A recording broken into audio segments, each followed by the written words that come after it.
sont conférées par le directeur de la division D, je déclare ouvert ce débat entre les secteurs 22 et 20. Sans doute, vous avez déjà une idée de la personne qui va mener ce débat, l'animateur ou encore le Toastmaster du jour, mais je vais quand même le présenter.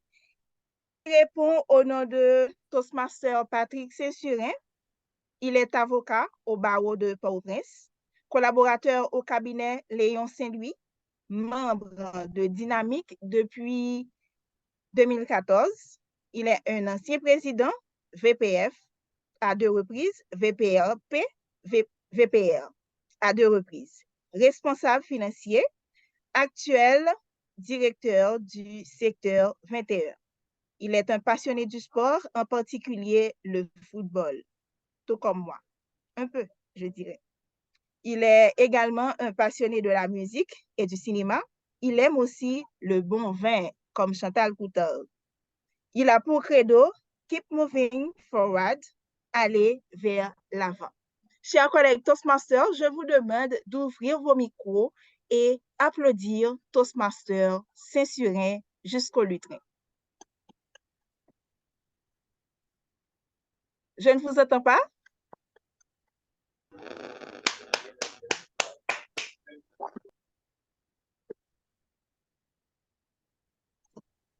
Merci, Madame la représentante. Toastmaster Saint-Surin, tu as le lutrin virtuel et bonne besoin. Merci, Madame la représentante du directeur de la division Toastmaster. Collègue Toastmaster. Bonsoir. Très heureux d'être parmi vous ce soir pour animer un choc des titans. Tout d'abord, c'est quoi le débat? Selon Larousse, le débat, c'est l'action de débattre une question. Le débat est une discussion organisée et dirigée. Cette discussion peut être sur un sujet précis ou de fond à laquelle prennent part des individus ayant des avis, idées, réflexions, opinions plus ou moins divergents. Ce soir, comme je viens de le dire, nous allons avoir un choc des titans autour d'une résolution combien intéressante sur un sujet de loi. Chaque équipe a de grands débatteurs. Collègue Toastmaster, parlant de grands débatteurs, avez-vous déjà vu ce film intitulé Les grands débatteurs? Ce film est basé sur une histoire vraie mettant en vedette Denzel Washington. Mais ne vous inquiétez pas, ce soir, la vedette ne sera pas Denzel Washington. Nous aurons plusieurs vedettes sortant des secteurs 22 et secteur 20. Accrochez-vous, collègues Toastmasters, vous allez,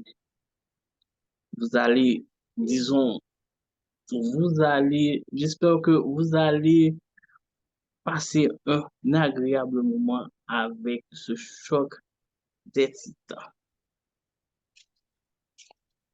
Collègues Toastmasters, comment va se dérouler le débat? Le débat va se dérouler entre deux équipes, le secteur 20 et le secteur 22. Chacune des équipes est constituée de 4 membres et ces membres proviennent de clubs différents faisant partie du même secteur. Tout comme un match de football qui a 2 mi-temps, le débat va se dérouler en 2 temps ou encore en 2 parties. La première partie, c'est la phase constructive ou encore le discours constructif. Il y aura une pause, tout comme un match de football, mais ce ne sera pas vraiment de 15 minutes. Il y aura une seconde partie, peut-être le deuxième temps, qu'on appelle période de refutation ou phase de refutation. Entre ces deux phases, nous allons avoir une période pause ou encore un moment de détente.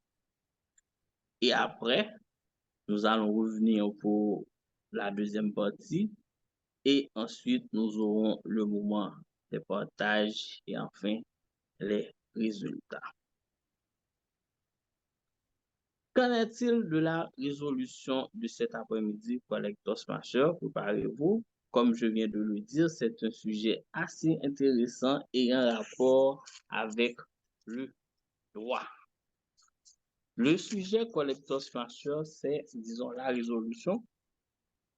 La démocratie directe serait plus efficace que la démocratie représentative. Deux équipes vont débattre sur cette résolution. Je vais vous présenter les deux équipes. Nous avons le secteur 22 et le secteur 20. Le secteur 22 est composé des clubs suivants: Capucines, Flamboyant, Synergie, Fort. On a Toastmasters Bernardo Castille du club Capucines, Toastmasters Junior Saint-Fleur du club Flamboyant, Toastmasters Berlinski Léger du club Synergie, Toastmasters Avli Alcena du club Fort, qui est le capitaine de cette équipe. Et pour le secteur 20, on a Toastmasters Martin Joseph du club Nénuphor et les Toastmasters Vanessa Saint-Preux, Joseph Junior Louis, Nidson Vlador Saint-Ville du club Agora. Comme capitaine, Toastmaster Martin Joseph est la capitaine de cette équipe. Tout d'abord, comme je viens de le dire, tout comme avant le début de match de football, les capitaines se saluent. Nous allons procéder ainsi pour ce débat, pour ce choc des titans. Les capitaines vont se saluer avec respect, avec fair play. Donc, je vais appeler Toastmaster, le capitaine du secteur 22, Toastmaster Avli Alcena. Toastmaster Alcena. Je suis là, monsieur l'animateur.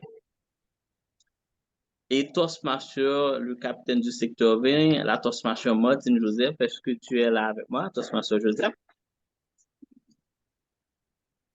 Oui, oui, je suis là. Donc, vous allez vous saluer.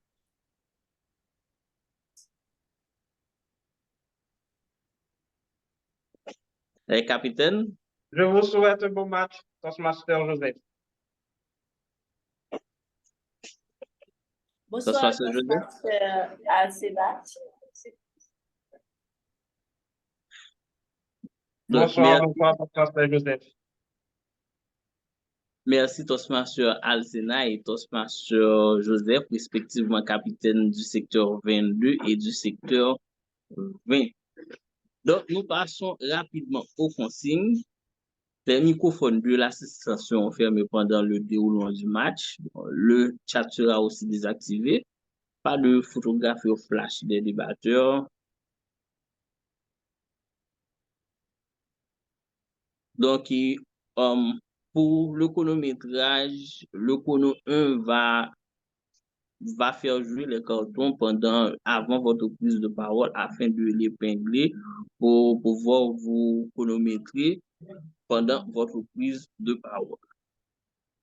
Donc, pour le débat, comme je l'ai dit tantôt, il y a deux parties, la phase constructive et la phase de réfutation. Je dois vous dire que pour la phase constructive, mes chers débatteurs, vous avez droit à 5 minutes.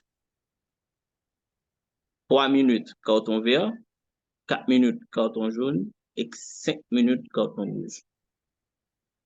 Généralement, à Toastmaster, on a l'habitude d'avoir les 30 secondes de grâce. Malheureusement, pour le débat, vous n'aurez pas les 30 secondes de grâce. Une fois les 5 minutes arrivées, le Zoom Master va tout simplement couper votre micro. Donc, l'ordre de passage, c'est pour 1, et après pour 1 contre 1, et après contre 1 pour 2, et après pour 2 contre 2. Vous aurez chacun 5 minutes.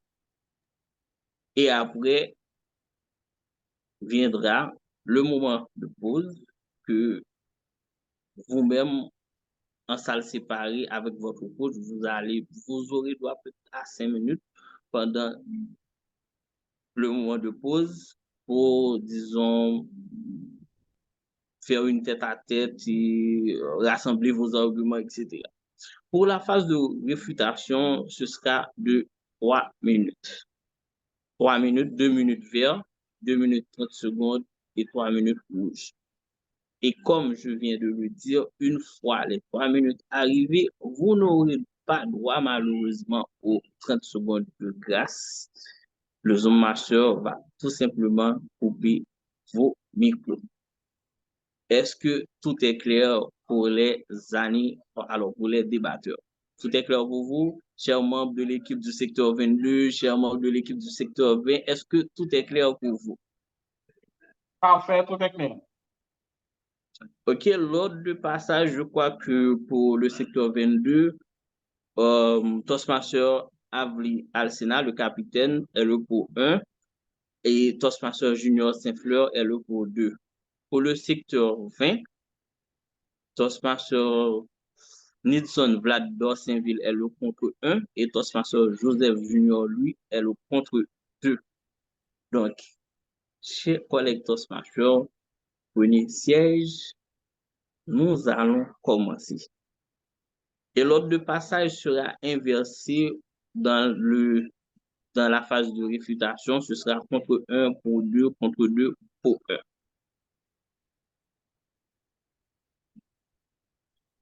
Vous êtes prêts, collègues Toastmasters, mes chers débatteurs, est-ce que vous êtes prêts? Je ne vous entends pas, vous êtes prêts? Mes chers débatteurs, ne soyez pas timides, est-ce que vous êtes prêts? Hello? Vous m'entendez? Oui, on nous a pas donné le droit d'ouvrir le micro, maintenant ça va. On est prêt. Ah, ok.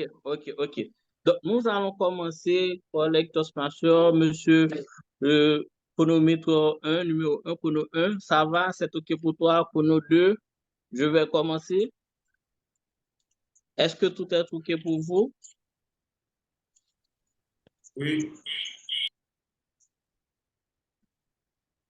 Bon, les dés sont jetés. Rappel de la résolution, la démocratie directe serait plus efficace que la démocratie représentative. Pour un, Toastmaster Avli Alsena. Tu as 5 minutes. Toastmaster Alsena, l'espace virtuel est à toi. Merci, monsieur l'animateur, mesdames, messieurs les juges, chers assistants. Quelle que soit votre position sur le sujet, le terme qui est mis en débat aujourd'hui est la démocratie. C'est un terme qui a connu plusieurs variations dans le temps. Et notre devoir en ce soir est de vous montrer que la démocratie directe serait plus efficace que la démocratie représentative. En effet, la forme originelle de la démocratie, née dans l'Antiquité grecque à Athènes, était une démocratie directe. Elle est définie comme le pouvoir du peuple, par le peuple et avec le peuple, pour traduire littéralement Abraham Lincoln. Avec 3 caractéristiques principales. Elle implique une participation directe du peuple aux prises de décision sans intermédiaire avec le gouvernement. Une gouvernance ascendante où le peuple prend des décisions qui informent le sommet. Et elle se base sur la règle de la majorité en écartant la tyrannie de la minorité. Mesdames et messieurs, la démocratie directe a été très répandue dans l'histoire jusqu'au 19e siècle. C'est alors qu'Emmanuel Sieyès, dit l'abbé Sieyès, dans Qu'est-ce que le tiers-État, allait prôner la démocratie représentative en disant que la politique est une chose trop importante pour ne pas en faire une question particulière, donc pour la laisser entre les mains du peuple. À cet effet, pour citer Benamané dans le principe du gouvernement représentatif, la démocratie représentative devient un régime mixte, opposant à la fois des principes démocratiques et oligarchiques et trahissant l'idée de départ. Elle repose sur 4 piliers essentiels, constituant ainsi sa faiblesse. 1.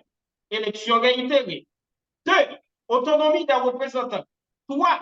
Délibération parlementaire. Et 4. Liberté d'opinion ou d'expression. Mais qu'on ne se méprenne pas. Que valent les élections si le pouvoir économique, le marché, influence beaucoup plus les décisions que le peuple? Je prends l'exemple de l'industrie pharmaceutique et du marché des armes aux États-Unis. N'en parlons pas d'Haïti. Que sert-il d'élire des représentants qui gouvernent selon leurs propres intérêts et ceux de leur camp et de leur clique? À quoi sert une délibération parlementaire si aujourd'hui les médias et les réseaux sociaux pèsent plus lourdement dans l'orientation des décisions politiques? À quoi sert une liberté d'opinion que les dirigeants prennent compte que s'ils veulent être élus? De ce fait, la démocratie représentative implique la non-représentativité des représentants avec des corollaires obligés comme la trahison et les puissances de ces derniers. Mesdames et messieurs les juges, il ressort avec évidence que la démocratie directe est plus efficace et doit être vigoureusement défendue, car elle traduit et garantit l'idéal de l'égalité possible des citoyens d'influencer directement les décisions politiques. Un état de droit avec des réelles libertés et non simplement une liberté d'opinion dans l'après-coup des élections. Un état social avec des individus forts dans les faits et dans les quêtes. Donc, l'agir en commun comme le veut la philosophe politique Hannah Arendt. D'ailleurs, que de fois les pays appellent à des mécanismes de démocratie directe pour pallier les effets pervers de la démocratie représentative. Je cite les référendums, les pétitions, les justices citoyens. Même à Toastmasters, on utilise les pétitions. C'est la démocratie directe. Tout est considéré. Mesdames et messieurs, représenter le peuple est impossible. Adoptons la démocratie directe pour empêcher une fraction sélectionnée de mener à l'abattoir cette communauté de destin que nous sommes. À moins que l'équipe adverse s'empresse de corroborer notre position, je vais laisser la place à mon coéquipier qui va enchaîner en appuyant sur quelques considérations pour vous montrer que la démocratie directe est plus efficace que la démocratie représentative. Monsieur l'animateur.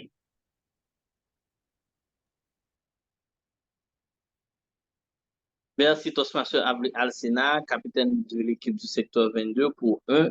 Et maintenant, nous faisons place au contre 1 du secteur 20, le Toastmaster Nilson Vlad Dorsainville. Toastmaster Dorsainville, l'espace virtuel est à toi. Tu as 5 minutes.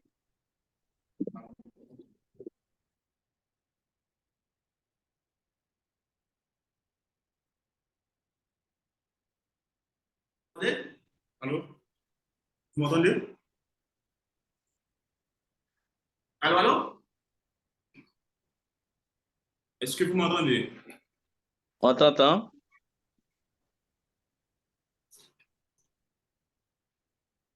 Monsieur l'animateur. Un moment, est-ce que vous avez identifié le chronomètre? Il faut identifier le chronomètre pour que vous puissiez avoir le contrôle du temps. Est-ce qu'on a stoppé maintenant le chronomètre? Oui, le chronomètre est à 0. Oui, le ça. voyez. Ok, d'accord. Monsieur l'animateur, auguste assistance, chers membres du jury, les déclarations faites par l'adversaire, à savoir que la démocratie directe permet la participation directe des citoyens aux décisions, elle garantit la liberté d'expression, ces déclarations sont rejetées par mon équipe. Il faut voir que le mot-clé de ce sujet est efficacité. Et par définition, ce mot, d'après le dictionnaire Larousse, caractérise la capacité de produire le maximum de résultats utiles. Vous connaissez, vous conviendrez avec moi que la démocratie directe entraîne des décisions impulsives et émotionnelles. En l'absence de représentants élus, les citoyens sont influencés par des événements ponctuels ou des opinions populaires temporaires, compromettant ainsi la stabilité et la cohérence des politiques publiques. Le philosophe Karl Popper a souligné que les décisions prises dans un contexte émotionnel sont préjudiciables à long terme. En quoi la démocratie directe serait utile alors qu'elle reflète des décisions qui ne vont pas en avantage de tout le monde?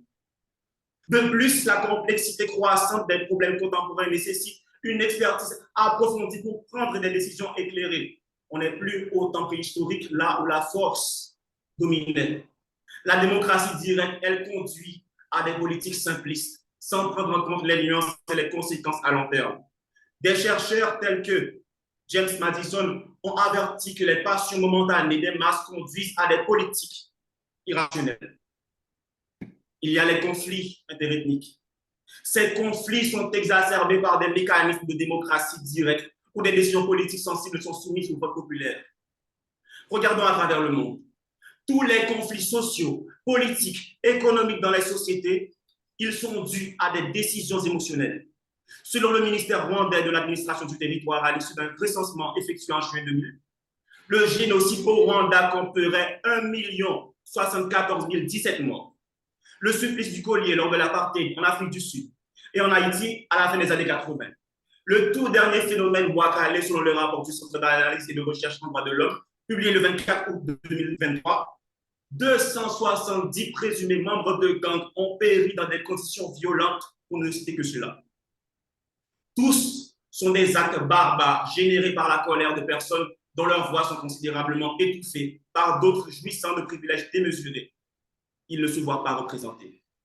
Quelle serait alors l'importance des institutions de justice dans une société où des gens agissent uniquement sous la direction de leur instinct et se font justice eux-mêmes?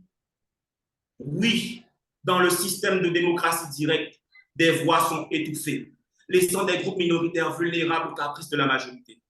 La démocratie représentative, en revanche, offre un cadre où des représentants élus peuvent défendre les droits et les intérêts de toutes les parties de la société. Bien que la démocratie directe puisse sembler attrayante pour son potentiel de participation citoyenne accrue, elle comporte des risques sérieux, tels que la prise de décisions impulsives, le manque d'expertise et l'inégalité des participations. La démocratie représentative, elle, avec ses mécanismes de filtrage et de délibération, elle offre un équilibre nécessaire pour des décisions politiques éclairées et équitables. Mon coéquipier va vous montrer dans ses arguments que non, la démocratie directe n'est pas plus efficace que la démocratie représentative. Monsieur l'animateur.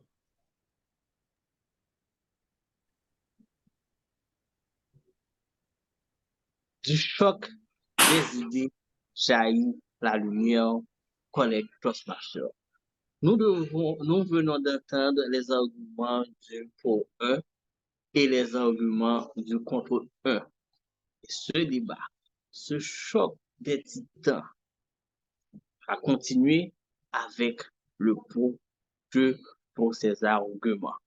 Le pour 2 du secteur 22, c'est le Toastmaster Junior Saint-Fleur.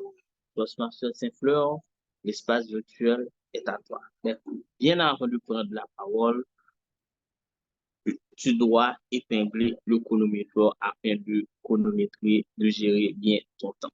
Toastmaster Saint-Fleur, l'espace virtuel est à toi. Bien, alors mettons les choses au clair. On parle de démocratie, pas de je ne sais pas quoi compliqué et inaccessible. On parle de donner le pouvoir au peuple, pas de le confisquer derrière des rideaux de fumée politique. Regardons les faits, pas besoin de jouer au devin politique pour comprendre que la démocratie directe, c'est la vraie voix du peuple. Comme l'a dit Abraham Lincoln, la démocratie, c'est le gouvernement du peuple, par le peuple et pour le peuple. Pourquoi laisser des intermédiaires politiques décider à notre place? Pourquoi leur faire confiance quand on peut parler directement? C'est comme si on se mettait à suivre un GPS défectueux plutôt que de demander la route à celui qui sait où il va. On parle de participation citoyenne maximale. Ça veut dire quoi ça? Ça veut dire que chaque Timafi, chaque Jean, peut mettre son grain de sel dans les décisions importantes. Fini les petits arrangements entre amis, fini les accords dans l'ombre. On veut la lumière crue de la démocratie, de la participation par des coulisses politiques.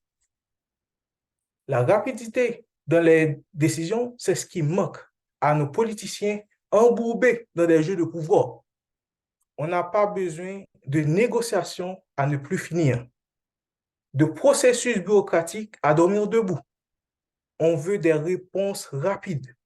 On veut que nos problèmes urgents soient résolus sans attendre que nos politiciens sortent leur boulier politique. Et la technologie, parlons-en. On est en 2023, pas au Moyen-Âge. Vous réalisez comment c'est facile aujourd'hui de mettre des pétitions en ligne? Les avancées technologiques nous donnent la possibilité d'avoir des consultations rapides, transparentes, accessibles à tous.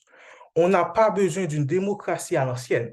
On veut une démocratie 2.0, une démocratie qui utilise les outils modernes pour écouter chaque voix, pas seulement celle des élites politiques. Les oligarchies politiques, c'est comme une mauvaise série télévisée qui dure depuis trop longtemps. On veut changer de chaîne pour passer à quelque chose de nouveau. La démocratie directe, c'est le reboot que nous attendons tous. Chaque citoyen a le pouvoir, pas juste une poignée qui se la coule douce dans les couloirs du pouvoir. Comme le disait Mahatma Gandhi, la démocratie devrait assurer à chacun une égalité d'opportunités. L'élimination des intermédiaires, ça c'est le ménage politique qu'on attend tous. Comme le souligne Voltaire, dans tous les gouvernements du monde, le peuple en masse doit gouverner lui-même. Fini les petites magouilles, fini les arrangements entre potes politiciens. On veut une démocratie propre, directe, sans fioriture. Pourquoi passer par des intermédiaires qui risquent de trahir nos intérêts? On n'a pas besoin de traducteurs politiques. On veut parler le langage direct de la démocratie. Pensons à la crise financière de 2008. Suivant la Banque de France, en 2007 et 2010, aux États-Unis, le chômage est passé de 4,6 à 9,6% de la population active et la dette publique de 86,4 à 125,8% du PIB. Vous savez, les décisions qui ont mené à cette crise ont été prises par des représentants qui ont laissé le fardeau sur les épaules du peuple, tandis qu'ils échappaient à toute sanction. La responsabilisation directe, c'est comme avoir une assurance pour nos droits. Fini les politiciens qui s'échappent par la porte dérobée pendant qu'on regarde ailleurs. On veut les tenir responsables. On veut qu'ils rendent des comptes sans attendre le prochain tour de manège électoral.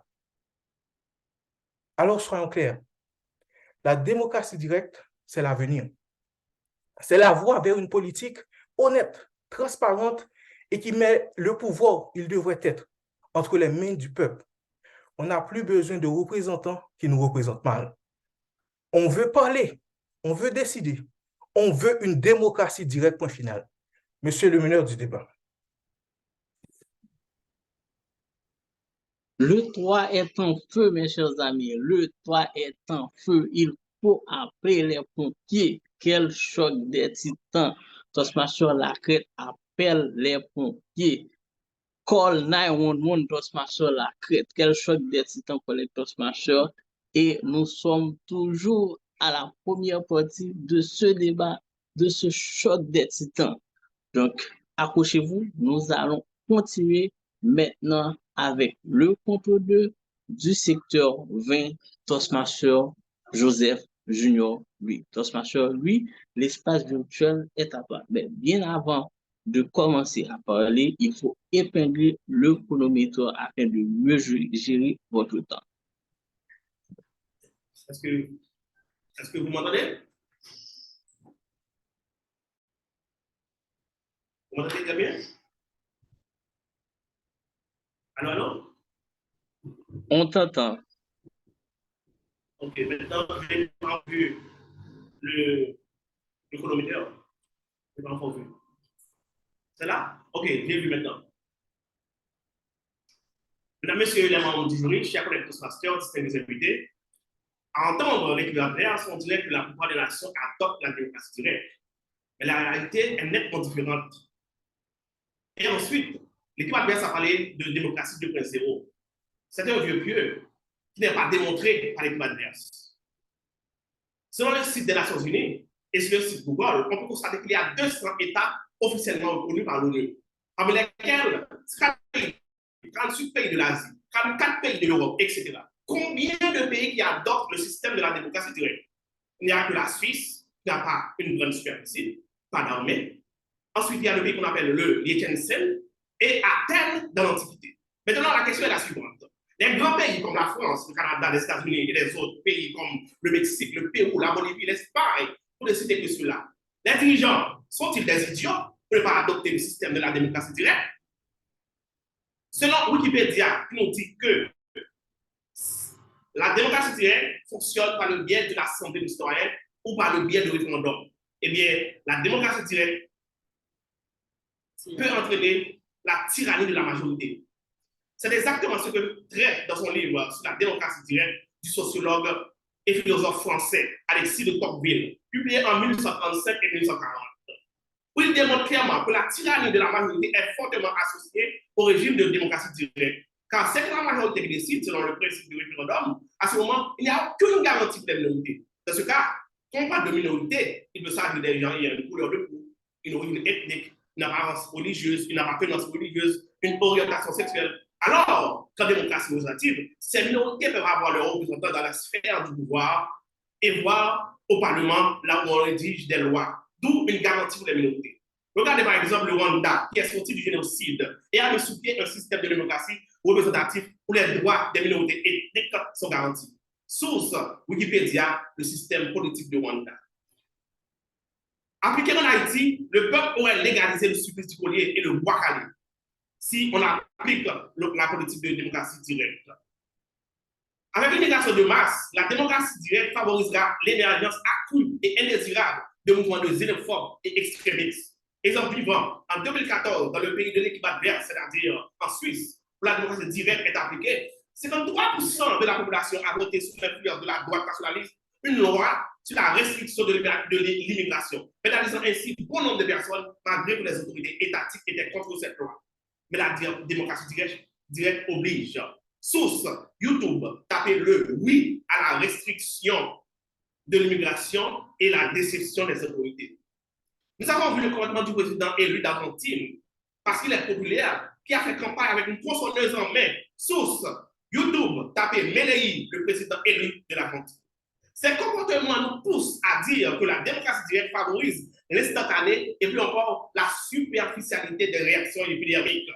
Sur un article publié dans la revue politique européenne par Gilbert Cassasius, il nous dit que la démocratie directe suisse ne fait pas recette auprès des parlementaires européens. Et pour le citoyen, il y a un risque de se faire imposer par une majorité dans par exemple dans une loi mauvaise pour la population, ou encore des lois racistes de l'immigration.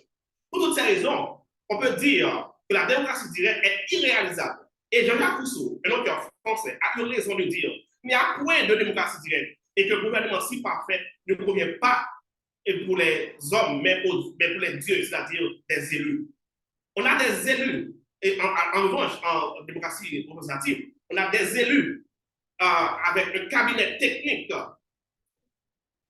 qui, en quiétude d'esprit, réfléchissent sur des propositions de loi et des solutions à apporter aux problèmes de la société. Et quand quelqu'un veut se comporter comme un dictateur, eh bien, le système de la démocratie représentative maîtrise la situation.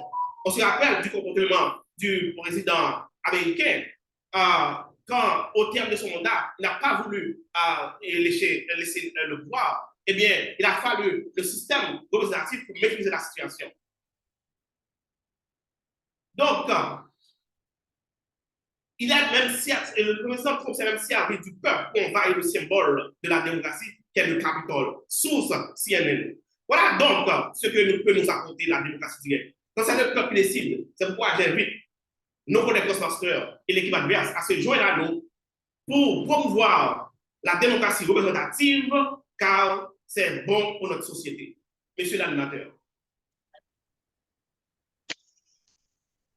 Collègue Toastmaster, la crête vient de me dire, let the fire burn, laisse le feu brûler, ce feu du débat, ce feu des idées. Toastmaster, la crête aimerait que ce feu brûle tout au cours de cette soirée. Collègue Toastmaster, nous venons d'entendre 4 débatteurs pendant ce choc des titans. Il s'agit de Toastmaster Albi Alsena, Toastmaster Junior Saint-Fleur, Toastmaster Joseph Junior Louis, Toastmaster Nelson Vlad Dorsainville. Je vous prie d'ouvrir vos micros pour applaudir ces Toastmasters.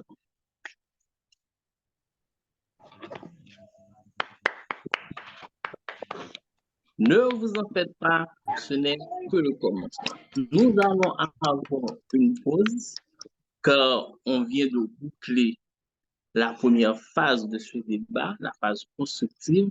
Nous allons avoir une pause et après on va revenir pour la deuxième phase qui sera beaucoup plus excitante que la première phase. Le Zoom Master va vous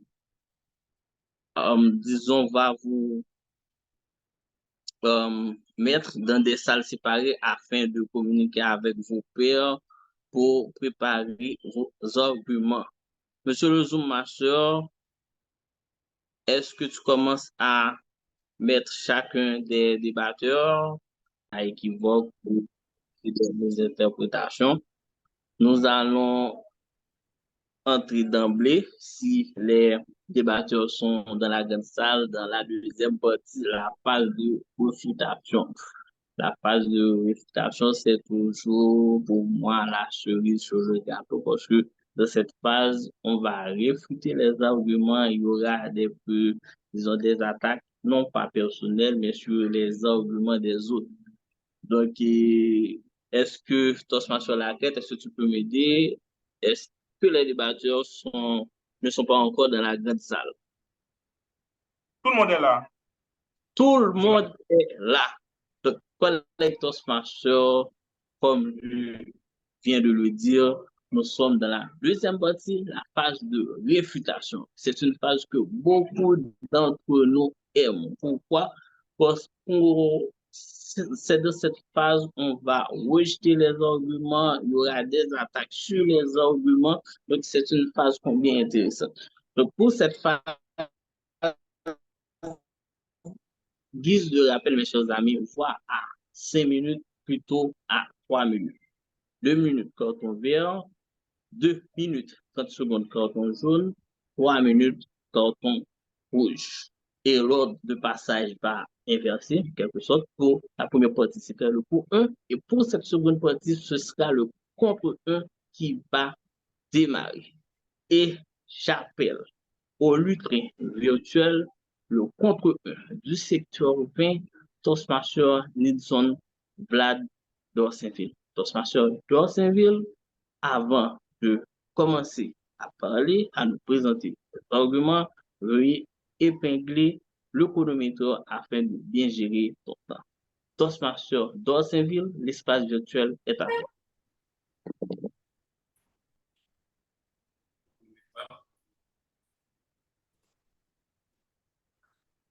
Ça va. Vous m'entendez? Allô? Oui, on t'entend.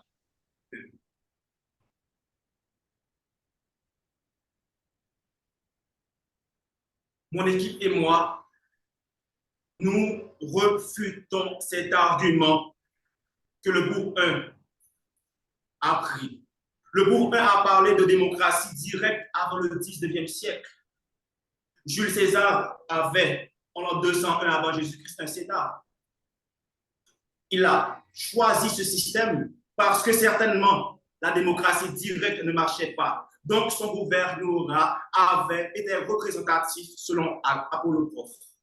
Mes chers collègues de l'équipe adverse, Faites l'effort de bien analyser vos recherches.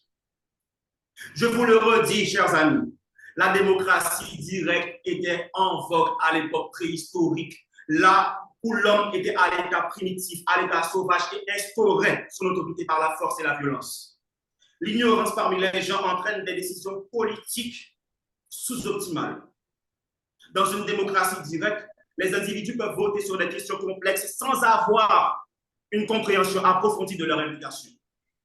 On ne peut pas nous permettre en 2023 de croire à un retour à l'état bestial, car c'est cela que la partie adversaire doit nous défendre. Un état où c'était la violence qui dominait tout le monde. Tout le monde doit se sentir représenté. La démocratie représentative, c'est la représentation équitable des citoyens à travers les élections régulières. Les individus ont l'opportunité de choisir des représentants qui reflètent leurs opinions et intérêts. Cela contribue à assurer que diverses perspectives de la société sont prises en compte lors de la prise des décisions politiques. Mes chers amis de l'équipe adverse, auguste assistance, chers membres du jury, voyons les choses comme elles sont. Nous ne devons pas prendre des décisions émotionnelles car cela conduira à notre perte. Joignez-vous à cette forme de démocratie représentative car c'est ce que nous sommes en train de faire parce qu'il y a un membre du jury, il y a le jury qui est en train de juger. Mes chers amis, rejoignez le bon, faites le droit chemin, rejoignez-nous. Non, la démocratie directe n'est pas plus efficace que la démocratie représentative, monsieur l'animateur. Merci, Toastmaster d'Orsainville contre 1. Et rapidement, qu'on est Toastmaster, nous allons continuer cette fois-ci avec le pour 2 pour la phase de réfutation. Le pour 2 de l'équipe du secteur 22 est le Toastmaster Junior Saint-Fleur. Toastmaster Saint-Fleur, l'espace virtuel est à toi, mais n'oublie pas, avant de commencer, il faut épingler le chronomètre pour mieux gérer ton temps. Toastmaster Saint-Fleur. Merci, monsieur le meneur du débat. Mesdames et messieurs, mon collègue et moi venons de présenter des arguments solides en faveur de l'efficacité accrue de la démocratie directe par rapport à la démocratie représentative, parfois qualifiée d'antichambre de la dictature. En opposition, nos contradicteurs ont avancé des arguments qui semblent ne pas saisir pleinement l'enjeu, exprimant notamment la tyrannie de la majorité. Les mécanismes de protection des droits individuels peuvent être intégrés dans le système de démocratie directe, tels que des chartes, des droits constitutionnels. De plus, la vigilance citoyenne et la participation continue permettent de prévenir toute tyrannie de la majorité. Ensuite, ils ont parlé de décisions impulsives. Les émotions collectives peuvent également influencer les représentants élus. On le sait. Cependant, en fournissant une éducation civique solide et en encourageant le débat informé, la démocratie directe peut permettre une expression émotionnelle tout en favorisant une réflexion rationnelle. L'équipe a aussi parlé de barbarie. Je pense que c'est l'argument le plus important dans leur discours. Ils ont parlé de barbarie en citant Bois-Calais. Mesdames et messieurs, Bois-Calais, ce n'est pas un régime politique. C'est de la justice expéditive.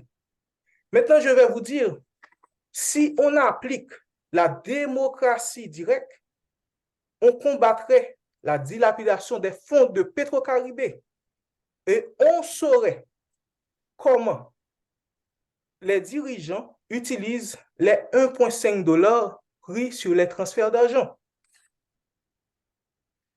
Alors, mesdames et messieurs, rappelons que la démocratie directe favorise une participation citoyenne maximale, permet des prises de décision rapides, élimine les intermédiaires souvent sujets à la corruption et à la trahison, tout en constituant une barrière robuste contre toute forme potentielle d'autocratie ou de dictature. J'encourage vivement l'auditoire à se rallier à notre position, à dire non aux oligarchies et à promouvoir un pouvoir véritablement du peuple, par le peuple et pour le peuple. Monsieur le meneur du débat.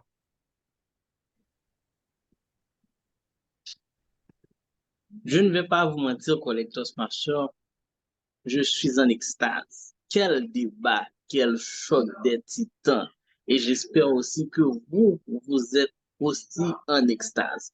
Et nous allons continuer avec ce choc des titans, avec le contre-deux du secteur 20, à savoir le Toastmaster Joseph Junior Louis. Toastmaster Junior Louis, avant de commencer à présenter tes arguments, prière d'épingler le chronomètre afin de mieux gérer ton temps. Toastmaster Junior Louis. Vous m'entendez? On t'entend. OK. Bien. Alors, il faut dire que l'équipe adverse a utilisé des mots, des phrases que nous autres, nous n'avons jamais dit. Nous n'avons jamais dit que le système ouattalier était un système politique. Nous avons dit que le système de démocratie directe, c'est le système où le peuple décide. Donc, si on applique la démocratie directe en Haïti, le peuple aurait décidé de ouattalier parce que c'est ce que le peuple veut maintenant avec cette question de gang. Donc, c'est ce que nous avons dit. Ensuite, nous rejetons catégoriquement toutes les extractions de l'équipe adverse parce que là, on dit que le taux de chômage, c'est comme si le taux de chômage allait avec un système de politique. Mais non, le taux de chômage n'a rien à voir avec le système politique. En 2008, selon presse universitaire, en 2008 aux États-Unis, le taux de chômage était de 5,7. En 2023, le Bureau international du travail nous a donné un chiffre de 7,4. En France, en 2023, le taux de chômage est à 7,4. Donc, rien à voir avec un système politique ou un système démocratique. Ensuite, quand nous disons que la démocratie a pu entraîner le despotisme et la tyrannie, rappelons que dans le pays où s'est appliquée la démocratie, a voté une loi sur la discrimination ou encore sur l'immigration et ce qui a frappé bon nombre de gens. Alors, ce que, normalement, s'il y avait une démocratie représentative, avec des représentants de chaque secteur, on n'aurait pas cette histoire-là. À Athènes, le berceau de la démocratie directe, savez-vous qu'au 5e siècle, avant notre ère, les Athéniens mettaient en place un système politique, le pouvoir n'appartient qu'aux hommes seulement. Alors, les femmes qui sont dans le club 22 ou 24, ça, le secteur 22, est-ce que les femmes qui sont là, vous êtes d'accord avec la politique de démocratie directe? Si vous êtes d'accord avec la politique de démocratie directe, pourquoi là, vous n'avez pas utilisé votre droit de veto pour récuser les juges? Pourquoi on n'invite pas les membres de la population à voter pour pouvoir juger l'équipe qui est la meilleure ce soir-là? Non, on fait appel à des juges compétents qui peuvent choisir en temps et lieu et avec discernement l'équipe gagnante. À cette époque-là, en Athènes, il y a le droit de la citoyenneté, c'était réservé aux hommes de plus de 20 ans. Il y avait les non-citoyens. Les non-citoyens n'avaient aucun droit selon la politique de la démocratie directe à Athènes, le berceau de la démocratie directe. Les femmes et enfants, donc de 11 000, sont liés à des travaux d'intérieur seulement, soumis à l'autorité d'un homme, leur père ou ensuite leur mari. Les métèques, c'est-à-dire 40 000 personnes, le métèque vient d'une cité pour s'établir dans une autre cité. Mais ces gens-là n'avaient aucun droit. Les esclaves étaient au nombre de 110 000 à 150 000. Donc, aucun droit. Ils ont été considérés comme un bien noble. Les non-citoyens sont majoritaires et n'ont aucun droit.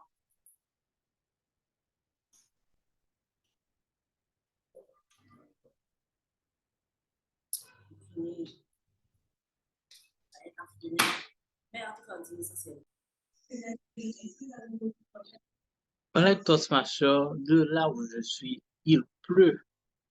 Il pleut des arguments solides de la part de l'équipe pour, des arguments solides de la part de l'équipe contre. Waouh! Quel show oratoire!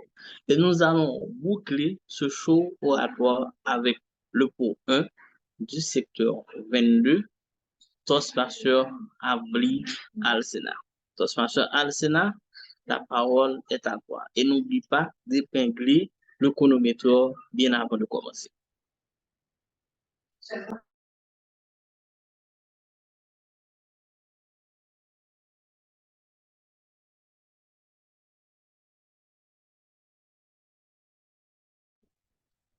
Toastmaster Avli Alsena.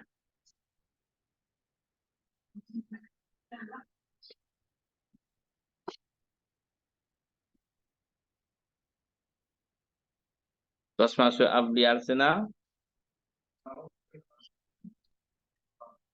Est-ce que c'est moi qui ai un problème de connexion? Est-ce que vous m'entendez?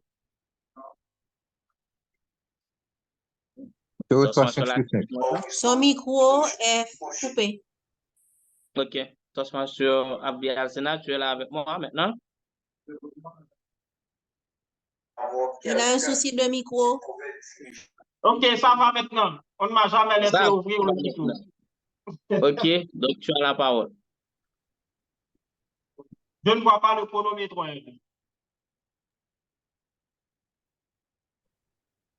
Ok, ça va. Ça Merci. va maintenant? Ok, super. Oui, ça va.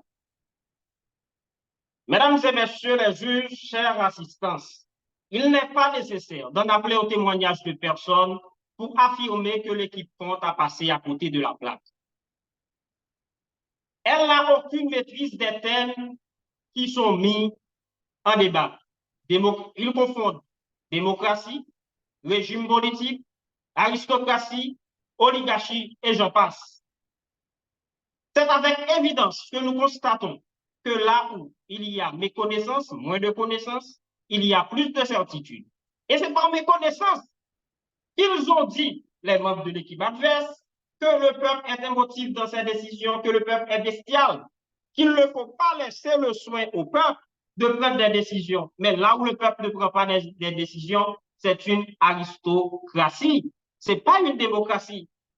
C'est par méconnaissance que les membres de l'équipe adverse ont dit qu'il faut placer les décisions entre les mains de petits groupes pour décider pour le peuple. Mais ça, c'est l'oligarchie, ce n'est pas la démocratie.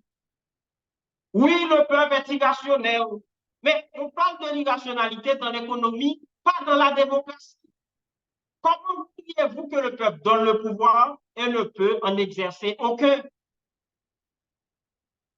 Mes aïeux, depuis quand la tromperie du peuple faisait plus de mal que celle des experts pour qu'on ne puisse pas donner le pouvoir au peuple?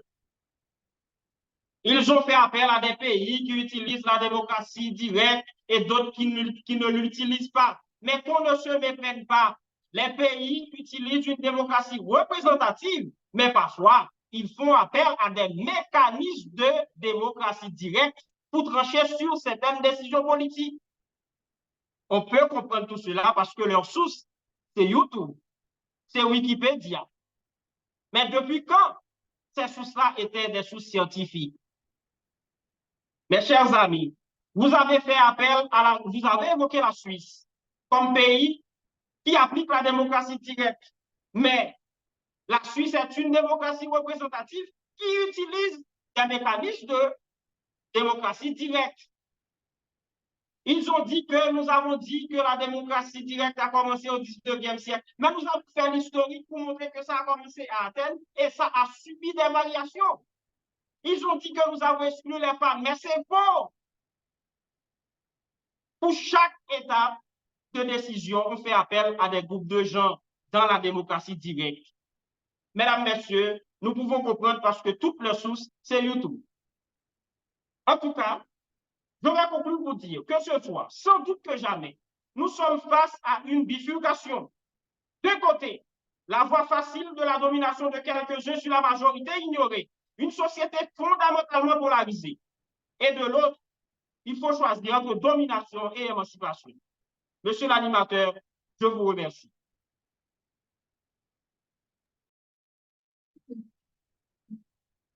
Merci, Toastmaster Avli Alsena. Collègue Toastmaster, je vous prie, vos micros pour applaudir nos vaillants débatteurs.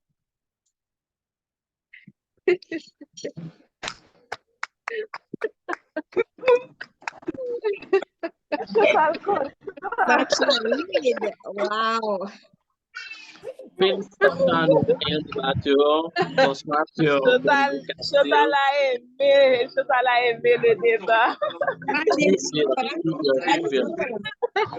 Bravo, bravo, bravo. Le premier facteur A, c'est que tous les Haïtiens laisser le pays et aller dans le programme de Biden. C'est ça, et les gens là que les Haïtiens. Félicitations.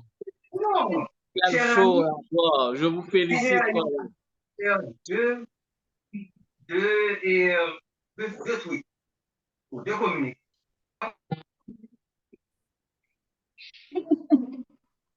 Félicitations au secteur 22, au secteur 20, aux débatteurs, Toastmaster Bernardo Castille, Toastmaster Junior Saint-Fleur, Toastmaster Berlinski Léger, Toastmaster Avli Alsena, qui sont les représentants du secteur 22. Félicitations aussi au secteur 20, à savoir Toastmaster Martin Joseph, Toastmaster Vanessa Saint-Preux, Toastmaster Joseph Junior Louis, Toastmaster Nixon Vlador Saint-Ville. Vous avez fait œuvre qui vaille. Ce show oratoire, ce choc des titans était combien intéressant. J'ai aimé vos arguments.